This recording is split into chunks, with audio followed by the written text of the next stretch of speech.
Moving on now to the Congress party's troubles with its allies that now seem to be growing. The party is yet to finalize its seat-sharing deal with Sharad Pawar's NCP in Maharashtra. And now another leader from the NCP, B.A. Sangma, has said that the party should have nothing to do with the Congress after what happened in Meghalaya. The UPA government has recommended President's rule in Meghalaya after the NCP-led government survived a trust vote by just one vote, which was the Speaker's vote. I'm joined by a man who's been crisscrossing the capital, meeting various leaders from the BJP to the left front, the leaders of the third front, as well as the president, sir. You have come with a one-time mission on Meghalaya, but your own cabinet member in the UPA government, Mr. Pawar, though he had some reservations in the cabinet, allowed that president's rule to happen. So what's this whole idea of doing all this? I don't think he allowed the president's rule to happen. He is a member of the Council of Ministers, one member in the cabinet, and he had put across his views in the cabinet.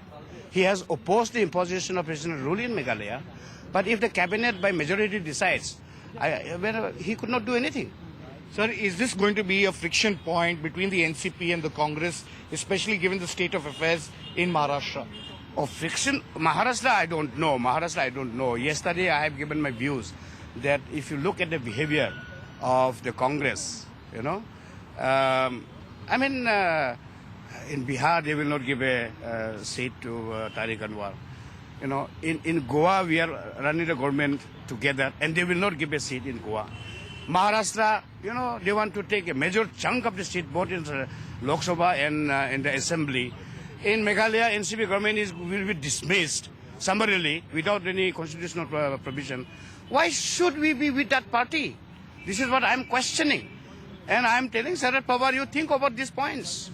Is he ready to accept that? Because I don't know. But our decision at the Central Working Committee meeting is that there shall be no alliance at the national level. Each state can go in alliance with any other party that they choose. So I am going in my own way to choose my partners in the Northeast, and Sharad Pawar, by the decision of the Working Committee, has every right to go into alliance with Congress or any other party. I am only saying that as far as I am concerned, I will have nothing to do with Congress.